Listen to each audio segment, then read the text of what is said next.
Welcome to One Sharp Sword, cutting through to what matters most. I'm Dr. P, Dr. Wayne Pernell, your host, your guide, and your coach on this journey. My guest today is Sameer Ranjan, the CTO and Director of Data Science at Catenate, a company using artificial intelligence to help people make better decisions about their careers, their growth, and future opportunities. With a background spanning engineering, analytics, healthcare, and AI, Sameer's built his career around understanding how technology can support human potential. It's so important these days, especially. He's also an advocate for education and talent development. And because concepts that center around critical thinking and literacy are dear to my heart, I'm looking forward to exploring his perspective on the future of AI and human decision making. I can see that we'll be spending some time on decision-making processes and sorting how humans can use AI to their advantage. So, Sameer, welcome.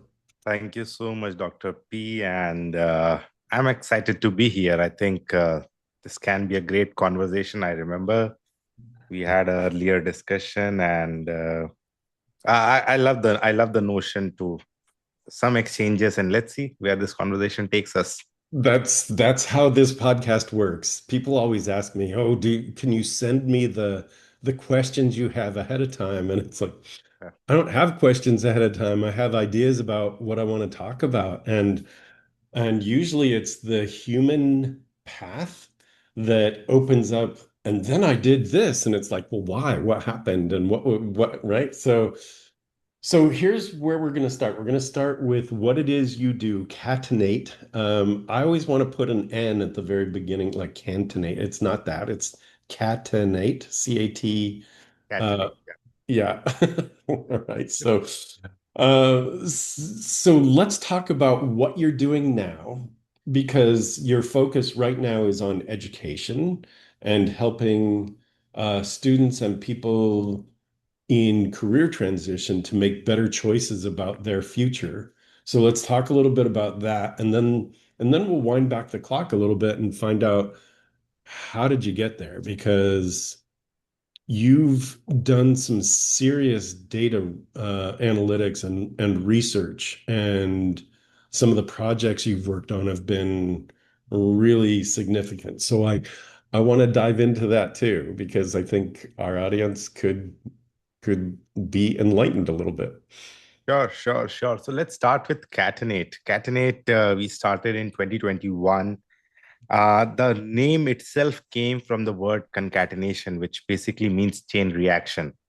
So we thought what would be a best nerdy way to write a company's name, and we landed at Catenate. But there's an underlying notion to it, which is this is the belief of the founders. We are three other founders, and we believe that every life decision that we make is usually influenced by data points, and usually the data points are people around us.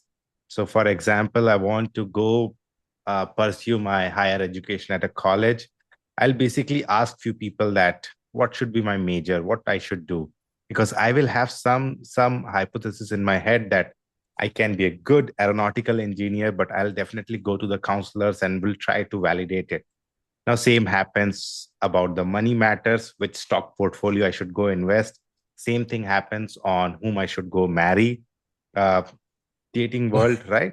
And so we thought like every important life decision is usually around data points and people influencing your decision. Then the notion came, what if we expand the data point to millions of parameters, where millions of data points can come and tell you like, okay, this is what 60% of you is aligned to XYZ thing, then you can make a much better decision. With that notion, we started Catenate, and the first foremost area that we wanted to tackle was education and career, because that's where everything starts.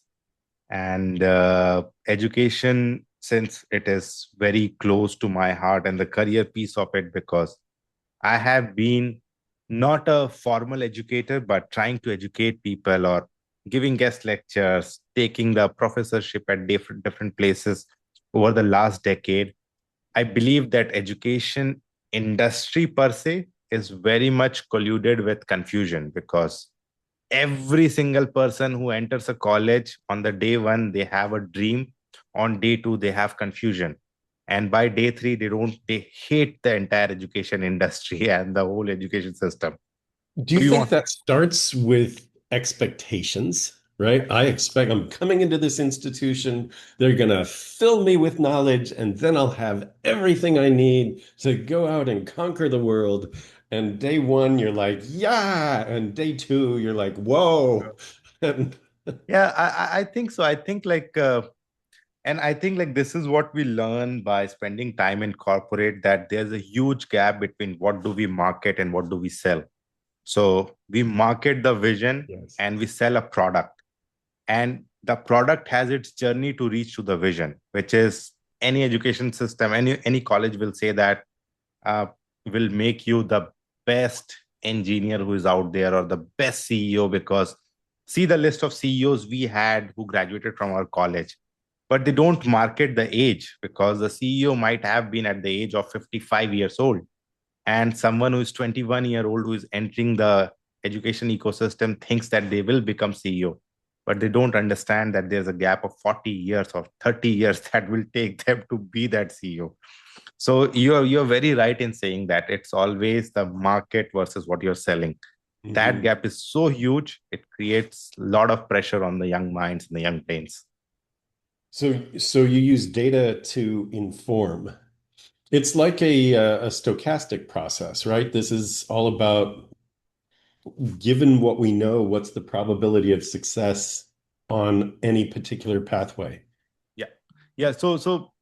That's so we took the concepts we derived. So what you're saying is exactly right, but we added some more metrics to it, which is it Great. is very easy to say that if you have taken maths as your major subject in your high school, you should either go for engineering degree, not primarily go for something which is medical, because you have not taken biology as a major subject.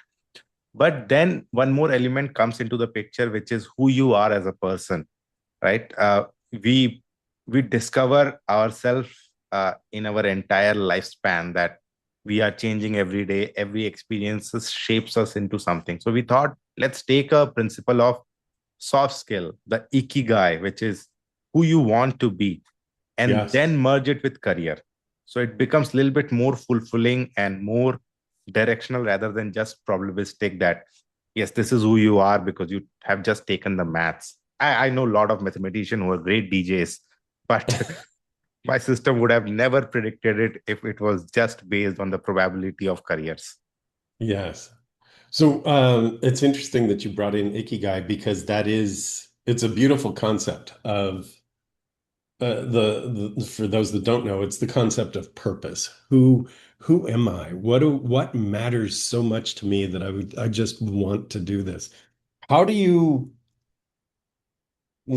like it's easy to do in my mind. I'm thinking it's easy to get an assessment of, oh, this person's good at math.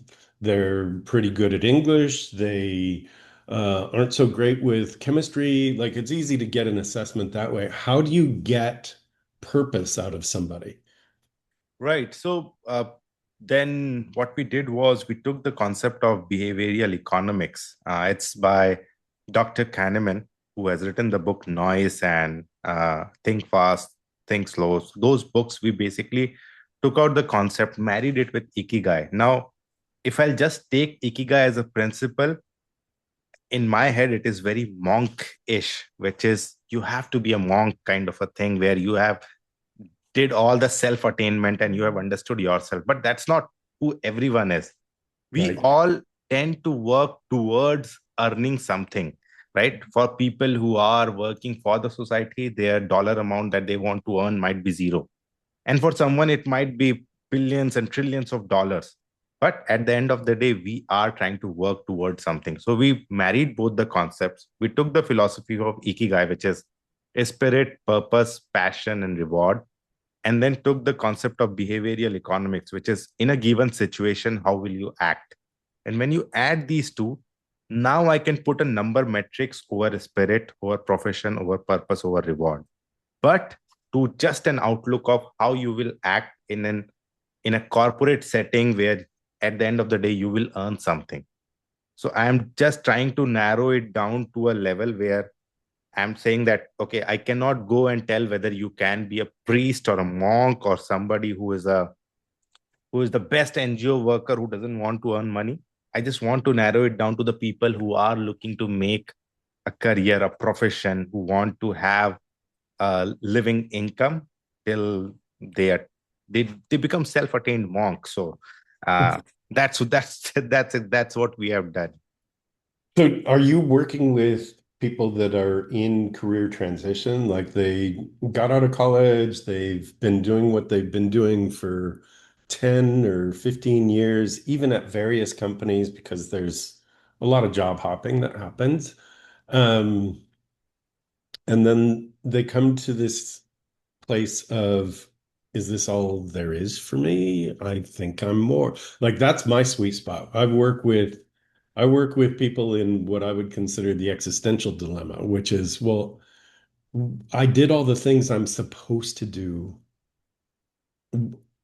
I ache for more. I know there's more, right? So it's a really exciting thing because you watch the person who's the person inside this open up and go, oh, I can make a difference in the world, right? They come alive. So are you working with people in transition the same way? Right. So we are working with primarily three cohorts. One is anyhow the students who are fresh grads and who want to go into the job market. But the current scenario that we have seen in last, I want to say 8, 9 months is people who are in transition of their career. Most of the people who got displaced due to AI are the people who were at 12 to 15 year into their career and they just didn't know what to do. One fine day, they got an email that they are no longer required. And they had done everything that was supposed to be done, and they were in IT. And now we are working with those people, especially to figure out, okay, uh, what were the gaps? How can you fulfill the gap and how you can be what you want to be? So we have this notion that soft skills are something which is consistent throughout your life, right? It can change a little bit here and there, but those are learned skill which you can do something about it. And if you have a soft skill, any job skill that is going to be required, you can learn if you have a learning ability. So Mm. that's what our notion has been, and that's what our hypothesis is, and that's what we work on. So our sweet spot starts at 21-year-old, where you're just fresh out of school and you want to get a job, and it goes till like 45, 50-year-old, where they actually are thinking, what's next? How I can be better at my job, or how I can go and launch my venture. Should I go and actually launch my venture? Should I look for promotion? So that's our sweet spot. That's great. That's great. And how do people find you and how do they know they're done with you? Is it a one and done? Like, do they do the assessment and you say, look, based on what you've given us, here's what we see. Right. Right. So we don't sell this whole solution to an individual. We sell it to organizations. Okay. So, for example, a university can buy it, same way a enterprise or a small company can buy it, and they basically go and try to judge the people who who they have, like what are their actual skills are. Like let's say I am a company of 500 employees and now I want to spin up a new department which will work for some of the newer technology or newer focus area. How I can repurpose my internal resources I have, rather than doing the guesswork. This is the strong data signals that we can give. These are the people who are ready for that job role. These are the people who have certain gaps which you can fulfill with the courses. These are the people who can be leader in your organization if you give them XYZ leadership courses by any external provider. We don't provide any courses. We just give the intent and signal. And now this is a cyclic thing, which is after every 6 months, after every 3 months, after every year, you can do this assessment so that you can continuously map and monitor your own people. be it at college, be it at any company. You need to understand how your people are shifting, because one thing which is very consistent is our soft skill and personality changes based on the experiences that somebody have.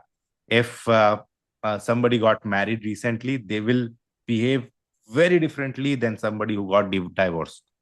And it's just that the spectrum of life, because you react to the situation. You act only 5% of the time in your life. 95% is reaction to that 5% of the action, and those reactions actually tend to shape your personality. You can be bitter, you can be bittersweet, you can be sweet.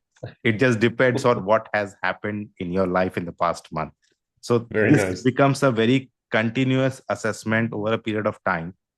And this is my vision. I don't want anybody to get ever fired from any company. I just want the companies to understand that, okay, we have a method by which we can actually quantify our people. We can give them measurable things that they can do, so that they can be better at the job, produce more revenue. We can spin up new organization and do the job with the same people, because every organization is about people. It's never about their processes or Right. technology. So that's exactly what we are doing. So That's amazing. All right. So yeah, I talked to a lot of people in tech, and the conversation always goes to platform, process, and people. And platform and process don't matter if you don't have people that really care about what they're doing and they understand the platform and they care about the process. So always getting people to grow is an amazing thing. It's kind of a crazy thing, Sameer, because I I consult with organizations, and there are times when organizations will share their values with me, and they will be emphatic about we are a learning organization. And I'm like, great, what are your initiatives around learning and growth? Well, we've had to divert those funds to this other project. I'm like, then you're not a learning organization. You've undermined your own values if you do that. Like that's terrible. So for you to say, okay, here's an assessment. It's a tool that allows you to track and support employees as a group and team members as individuals. And I think that that's really great because from my perspective, a manager or anyone in leadership, a supervisor, anybody who's in leadership all the way to the top, their job is to reduce friction so that each team member feels valued and feels like they can step into that next level of their job. This instrument, the Catenate instrument, allows you to guide that kind of growth, right? yeah, yeah, yeah, exactly. Like our one of the challenges that we have seen in the industry is L&D is not measurable, because everybody thinks learning and development is something that we have to provide. They don't believe that it can be measured also. And something which cannot be measured often at the boardroom seems like a cost. It is, if I'm just looking at the books, it would be a It's true. cost line item. It That's will why never. that's why funds are diverted. Well, we're a learning organization, but we'll take this program, we'll use those funds for this project. It's like, right? Because it's not measurable the way most people think about Yes. this action created this benefit to the bottom line. Right, right. And the if the boardroom doesn't believe in it, right? It just becomes again an item on your wall where you have written these are the values of the organization, which you never follow. So it's okay. Like everybody wants to chase revenue, but you have to always think long term, right? Can your revenue be sustained? And if there is no learning in the current atmosphere, your revenue can never be sustained. So upskilling is the newer way of running any organization. So I love that. Yay for yeah, upskilling. It's like that's if you're not growing, you're actively, if you are not actively growing, you are actively uh, really slowing the organization down, Yep. especially now. So that's amazing. This is great. This is great. What else did you want to say anything else about that?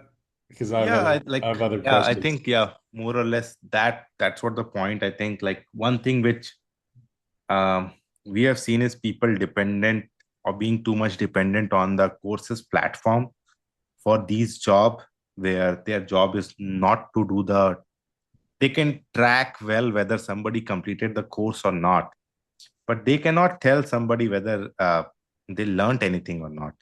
uh, Pursuing a course and learning from it are the two different things, which I Yeah. think most of the people now have to go and understand that this is how the newer world works, right? So yeah, that was the one thing that I wanted to add. What do you think? Like you've spent years in analytics and more recently in AI. What what do you think there is like what is the thing in human behavior that data can't predict? It's like data just can't predict this about, right? It just is in terms of how you're trying to capture all of it and still you have to manage this other part. Right. I think, and this is with all honesty, since last 3 years, I have been trying to figure out an algorithm with which I can map emotions, right? And Amazing. assessment by which I can actually map an emotion of a person. And that's the hardest thing because uh, it has so many variables in it, which is very hard for a machine to understand. And that's why AI can never be human, because as somebody who can be very analytical at the same time very emotional, and Hmm. how do I define very emotional or least emotion person? Right? That spectrum is very hard to define by an assessment or a machine, Yes. unless until you have you have to be with them in person and you have to put them into a situation. Then only you can understand. And I'll give you a very personal anecdote. Right, this happened with I was visiting my in-laws, and we were at a swimming pool, and my father-in-law said that uh, after the retirement, this is the first time we are enjoying the life. And he was always a very serious person, and now he has started losing up. Same thing is happening with my own dad also. He was very serious when I was growing up. He always wanted us to focus on career, and now he has started losing up, right? So if I would have created an assessment, assessment would have said that, oh, the emotion of this guy is very less. But towards what, right? Because he was very empathetic towards his father, right? His mother, because they were the aging parents, and he had the sense that now they are aging, so I have to be more empathetic towards them.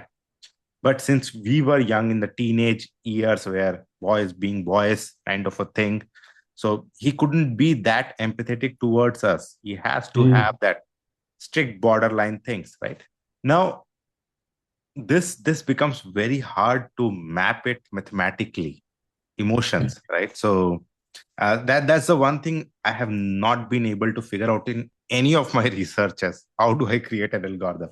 It's tricky because there are there are different I think there are different ways to read emotions, right? And for some people, they don't know that they are being read differently by other people. Yep. I worked with a CEO of an organization, and every time I would talk with her, she looked really judgmental. Really, like she looked really judgmental. She would purse her lips and she would furrow her brow. And I thought she was judging everything I was saying. And at one point, I was like, I asked because that's what I do, right? It's like, "Hey, this is what it looks like to me." And she goes, "Oh no, that's my listening face. I was listening really intently." And I'm like, "Well, I'm taking it like you're judging 100% of what I'm saying and that it's showing up as not good enough. And if you do that with your team members, like they're not going to know whether they're on track with you or not." And so the emotion was what I created based on what I was seeing. And her intent was completely different. I actually taught her how to relax her face and raise her eyebrows when she was listening so that it was a different presentation than what looked like. Um, but it can be subtle, which is why you can't measure it because what's intended as transmission is not always what's received based on what's going on in the receiver as well, right? Yeah, no, I have heard like the best emotion detection machines are at casinos at Las Vegas. That's what I have heard. I have seen few of the research paper around it, which claims that they can predict the emotion of a person and they can see how shrewd they are based on facial expression. But I think like the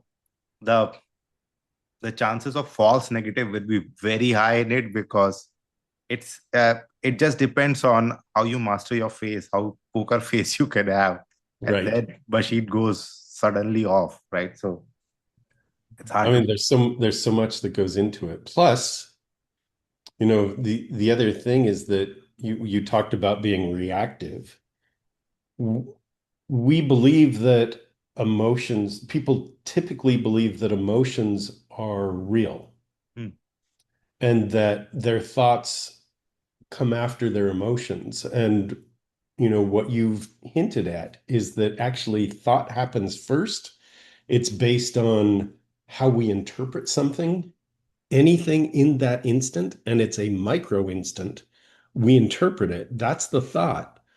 And then we have an emotion to which we give meaning, right? Oh, I'm feeling this. That must mean this. And then so we have this thought, we have this emotion, and then we give that emotion meaning.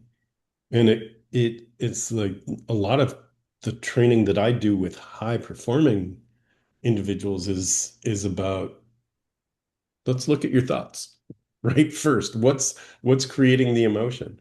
So it's very interesting. Emotions in any given situation. You talked about situational as well as life season, right? So people that are retired will take the same thing that happens and they'll treat it differently.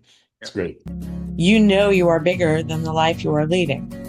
It really is time to attend to that thing you've wanted to do or have, but you've been putting off. It's time to step into that dream you've parked for someday. It's time to claim true well-being, both personally and professionally, without giving up the success that got you here. It's time to check out Dr. Pernell's signature small group retreat, the Exponential Success Summit. Explore exponentialsuccesssummit.com. Seats are extremely limited as this is a very special small group event. www.exponentialsuccesssummit.com. Let me ask you this, as AI, right? AI is already here. It's not, I used to, when I was doing these interviews early on, I was like, well, as AI comes, it's like AI's here. It's been here. Yeah.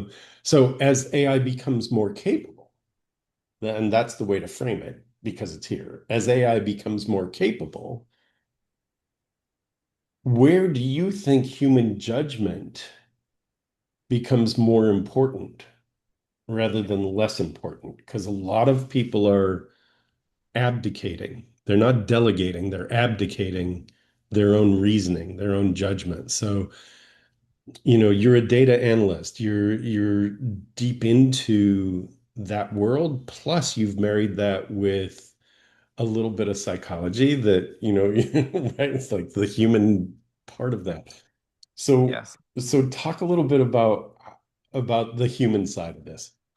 Right. So I believe first I'll try to uh, say the situation the way I see it about AI, right? AI has become mainstream, right? Which means that when internet came, when broadband came, when the laptops came or the mobile came, it was Right. not mainstream because everybody couldn't access it. It was costly, and it was a product which requires a lot of authentication. It requires a lot of authorizations, and then you can access it. And you have to be at a certain class so that you can get these kind of products and tools at your hand. Whereas with AI, now most of the people have AI at their disposal, right? If I look at any movie right now, the movies that released in past 3 weeks, 4 weeks, everybody had a reference of somewhere of chat GPT or AI or generation, right? So it means that it has become so mainstream that it has came to our cinema. Now, what happens when something comes to the cinema, the usage doubles, triples, right? And it would be ever growing. And when it grows into the market segment, which is not IT, when internet came, it was first IT, Right. mobile IT, laptop IT. Now, this AI is not just IT, it is everywhere, right? A plumber also knows how to use a chat GPT as well as a CEO of an IT organization. What it is doing, what I am seeing currently is something that could have written in like couple of lines becomes 5 paragraphs, right? Hmm. Because you can prompt it out, and when you'll prompt it out, you don't know where to stop it. So machine will think like whatever it wants to think and give you the answer, right? Right. What could have been one document become like 10 pager, right? Now you have lot of information at your hand, and this is the worst thing about information. If you have access of information which you don't need, it creates lot of hallucination in human brain, which is now I am overwhelmed with all the information that I didn't need it, right? Apart from that, we are living in a world where social media is everything, right? We are continuously watching content on social media, be it Twitter, be it Instagram, be it Snapchat, be it LinkedIn, anywhere and everywhere. So now your brain is again getting fogged by all the content which is unnecessary to you. So when these two things happen, now your brain is already overworked. Now I want to have a human element in AI. That human element, since it is losing its capability to reason, to think, to actually innovate, it is going to ask AI to judge AI, right? If I'm given a task, whether this should be done or not, the first reference is go to chat GPT, ask whether it should be done or not, right? So something which was generated by AI, I'm just again asking another LLM or another AI to validate that thing. And at the end of the day, nobody, or I see the people getting much more farther from the reasoning. If Yes. if there has to be an enforcement from the org level, from the top down, that you cannot use certain things or you have to do certain thing very manually, right? This has been consistent across 20 people organization to 20,000 people organization. This is something I have seen. People who were supposed to be human in the loop, they are human in the loop with AI, which Hmm. means that they are actually not in the loop. Uh, but being said that, I think most of the organization will move towards a system where they will have policies for human in the loop, where if certain XYZ thing, I'll give you a very simple example at banking. Banking is the only industry which deals with fraud at the highest level. Now I can do all the fraud detection with my anti-money laundering algorithms and the KYC algorithms, which has been there since last 20 years. Now, if I automate that and I put an AI agent to just look at whether it is right or not, the chances of AI agent being wrong will be very high, which is very antithesis to what machines are supposed to do. Machines are supposed to be right every time. They cannot be wrong. But now this machine is colluded with a lot of bad information. Nobody is judging what information is going in. So I think the newer human policy will be, uh, I think human will be, they need to be trained on be creative, right? Which is bring something which is very cross functional. You are an IT, go learn how to do music, right? Challenge your brain to do something which you're not doing right now, and then use the cross functional domain and be human in the loop, actual human in the loop, where you're not using actually agent. You're using your own reasoning to understand why it happened and why it should have not happen, where it should go, where it should not go. So I don't see a world where ever the whole AI system will be autonomous. It will always have human. Otherwise, our macroeconomics industry destroys. And the human who will be in the loop will be someone who comes not from the traditional IT background, but somebody who comes from a person who knows a lot of different industry. Because I think that's the last way to uh, indulge creativity in you. That's what my vision of future will be. I love that. So I'm a huge advocate of literacy. So people need to be able to read. And the reason I'm an advocate of literacy, the numbers in the US are astounding, just in terms of the reading level of most people. Over half of US adults read at or below the sixth grade level. And it's around 21% are functionally illiterate. And that should be scary. Um, a- and partly because we're asking people to think and to think critically and to make important decisions, including voting. Um, and that's kind of my personal like Mm. I I would love to see more literacy programs that lead to critical thinking programs. So when you say humans should be trained in the creative arts, and that allows them to think differently, I'm a huge fan of that. Anything that can get people to think creatively, anything that can get people to think critically, I think we're losing critical thinking skills. I also think the durable skills of social engagement are Yeah. being lost as well. So we do need more of that, just Yeah. being there. Where, the whole tech and personal growth kind of intertwinement, and or um, and or the dissolution of that. I think, How do you get people to use AI for as a tool for empowerment versus dependency? right.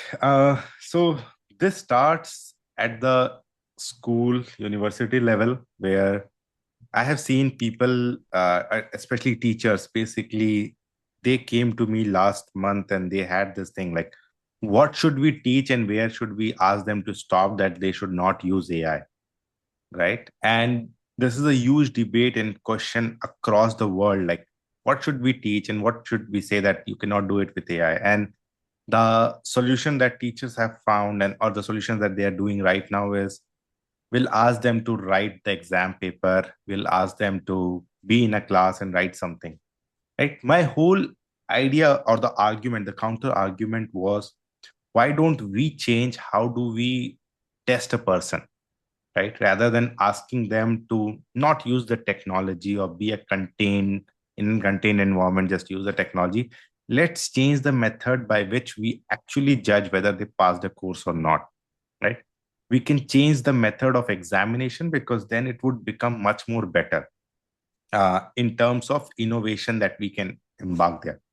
Now, where does the technology and the human element or the human separate, or let's say, uh, or actually dissolve? I won't call them, like, it can never be separated. If a kid is born with an iPhone in his hand, I cannot assume that they will at 25 or 30 they will think that I don't want to use the phone now, because that's not how the learning, the brain works, right? Because it got Right. trained on that technology so much.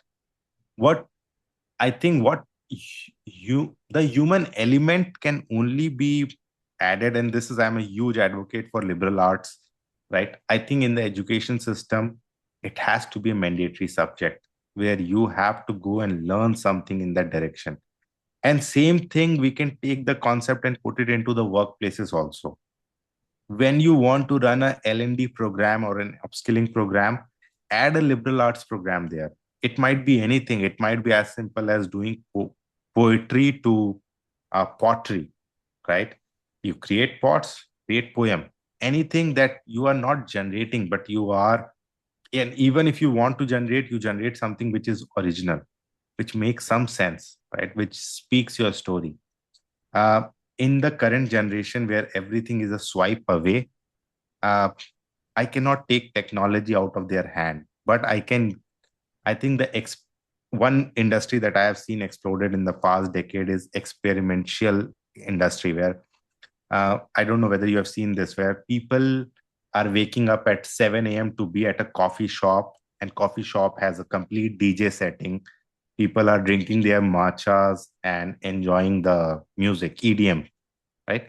Now, this newer generation is not drinking alcohol that they used to drink, and there was a saying, I think 10 years ago, where you will just go hang out with your co-workers, have a beer, bitch about your boss, and everybody will be super happy. And that's how you actually created a collation. You actually did the bonding. But newer generation, they're not doing that, but they're doing something which is way different than that. They'll either go do bungee jumping, and they'll do all the experimental things rather than this thing. So we need to invest a lot more in, first, teaching the teachers, second, liberal arts, and third, creating places where human can come and actually experience things, which might be nature walk, which might be Sunday runs, which might be anything, which is where they actually have to forcefully go out and do some activity.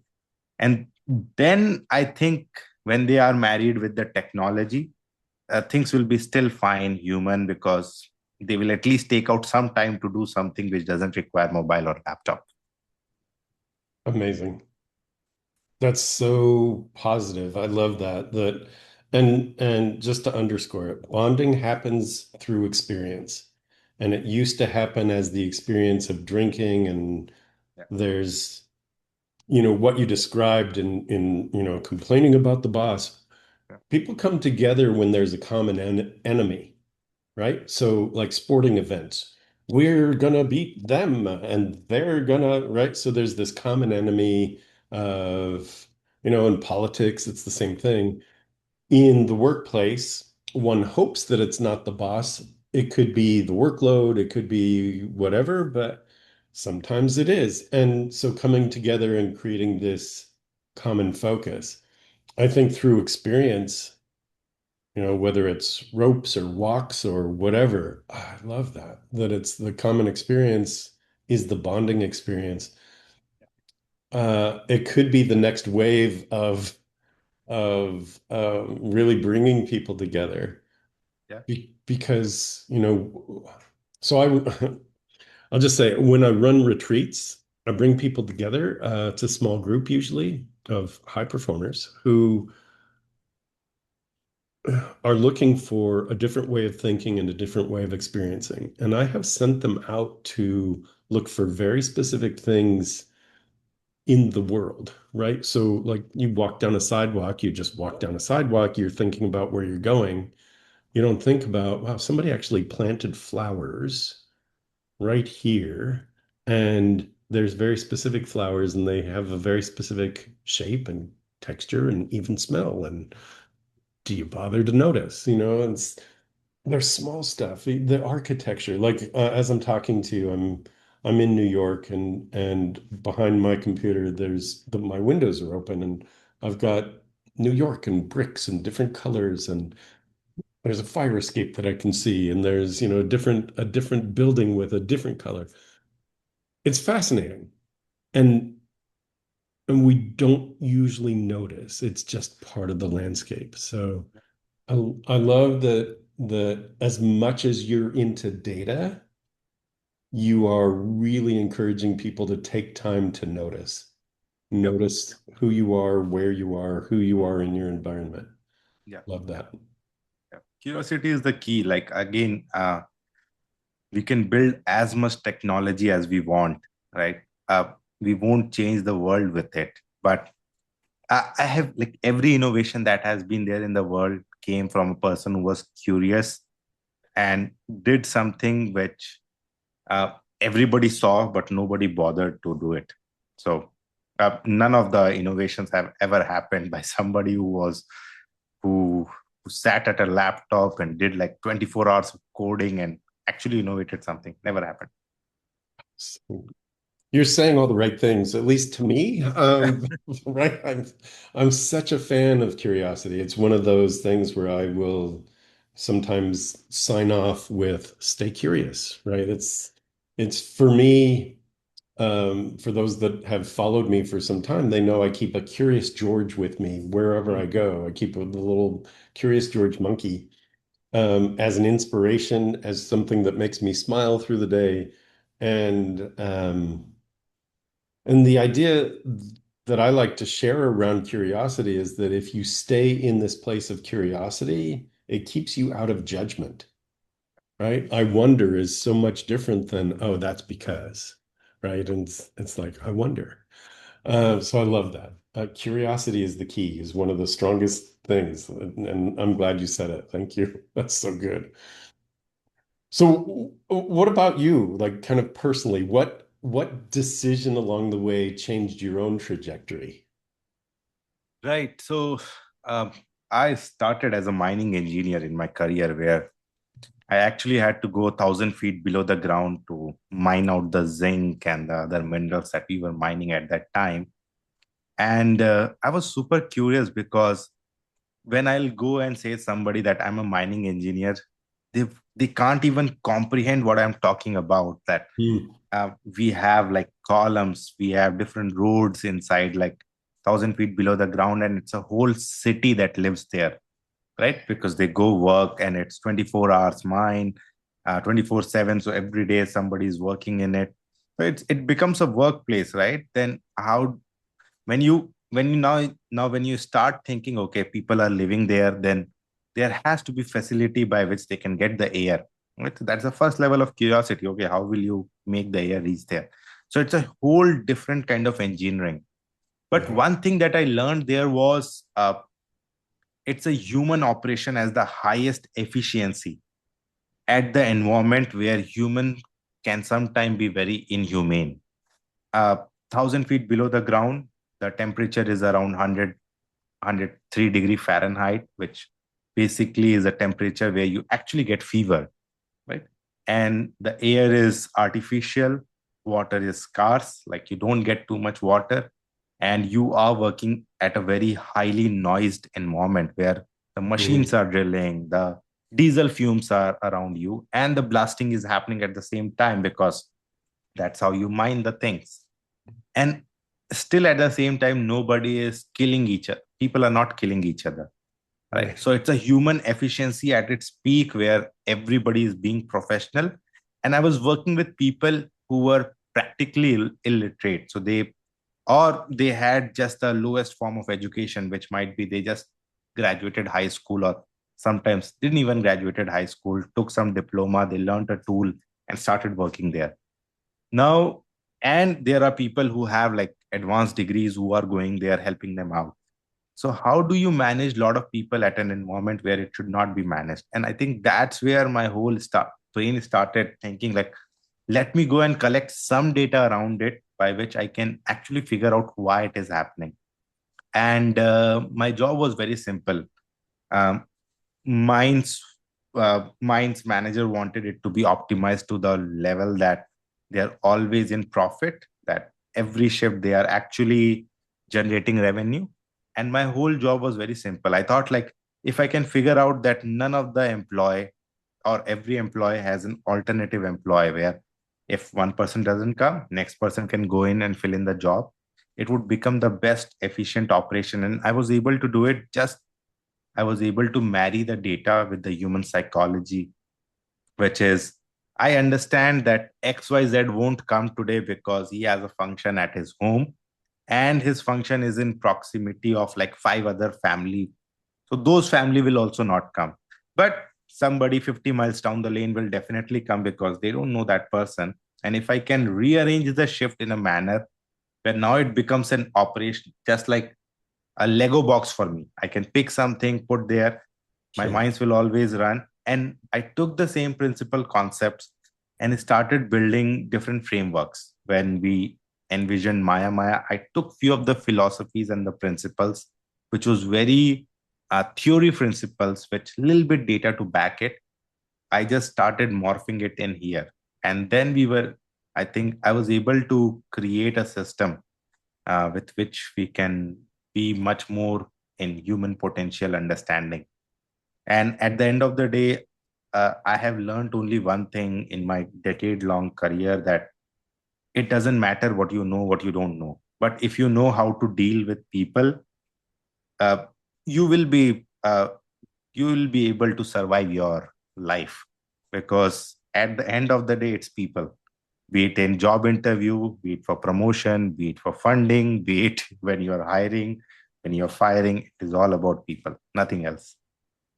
So great. That's so great. So looking 3 to 5 years out for the organization, and Catenate has become super successful, right? What would you say is the measurement of, wow, it is successful, it has changed people's lives? Like, how are you how are you assessing that? What does that look like for you? Right. So one of the vectors that we are seeing is how many people companies are able to retain, right? How many people are they able to retain? That's one of the metrics. And the second metrics that we usually look is uh, how quickly they can internally mobilize their people. So if there are like, if there is a 500 people organization and they want to shut down the accounts department, what they can do with all the accountants? Did they fire them off, or were they able to upskill them to a role where now the accountants are able to do something in the organization without ever leaving the organization? So those are the two metrics which is very much important for Catenate. One is we are able to reduce the attrition rate. Healthcare has the highest attrition rate right now, where uh, like I think 12 or 13% is the attrition rate, which is out of every 100 people, 13 people leave the organization at the end of year one. So are we able to reduce that by helping the organization understand who they are and why they are leaving? Is there any pattern on the people who leave the organization? And the second is internal mobility, that we want to ensure that companies don't have to go and fire, rather than internally mobilize. And the one more thing that we are doing and started doing is, can your talent be transferred from one organization to another? That I have a pack of 100 people and I'm going to shut my business is shut down. Can I take that whole 100 pack and place it somewhere else where there might be a whole new organization that is being developed into a new business? So the earlier two are the major metrics, but third is the wish list that we got. In 5 years, if we are able to do that, we'll call ourselves successful. Amazing. Amazing. So we're coming to the end of our time together. It was a fast hour, wasn't it? Fast Yeah, time. yeah. So So didn't notice. here's the question is, was there something that you were hoping I would ask you that we didn't talk about? And so if you have last kind of closing thoughts, and then how would you like people to reach out to you if they wanted to find you? Right. I think you we covered pretty much everything that we wanted to on the spectrum. I would like to just close it on a thought that uh, a, you have to be very cautious on what you are reading on internet, and you have to develop your own uh, conscience also, which is you have to think on what you are reading. You don't have to believe everything at the face value, and Hmm. that's the only way you survive the AI world. Otherwise, you will become replaceable. People often come and debate that uh, people who know AI, or who know how to use AI to do the job, will never be replaceable. That's not the truth. The truth is how much you are able to retrieve the information and actually make sense of the information and figure out the truth. That's what will make you stay at your job level or job role or in the current AI world. And I am pretty easy to find on LinkedIn. Go find me on LinkedIn. That's where you can find me, and I'm pretty active there. That's great. You are pretty active there. Okay, so for those that would love to reach out to Sameer, Sameer, Sameer Ranjan, Ranjan on LinkedIn. He's amazing, and thank you. I'm so glad we had this time together. This was really great. Thanks. Thank you, Dr. Wayne. Like it was amazing. It was a great conversation. I think I was able to. I didn't thought like again, as you said, like I didn't know what the questions will be, but I actually it was a self-reflecting podcast for me because when I was speaking a lot of things, a lot of vision, a lot of things that I believe in, it actually reinforced the beliefs that I had. So thank you so much Oh, for this. oh, you're welcome. Thank you for being here. And you just basically gave words to my intent, which is right when I ask questions, it's not right, it's about you becoming more of a human in your own world and giving thought to it and then sharing that with us. So again, I appreciate it. Cool. All righty. Well, this is one sharp sword cutting through to what matters most. My guest today, Sameer Ranjan, and I am Dr. P, Dr. Wayne Pernell. If you appreciated this podcast, please like it, please share it, and please come on back. We'll see you here next time on One Sharp Sword. Thanks. Keep making your magic.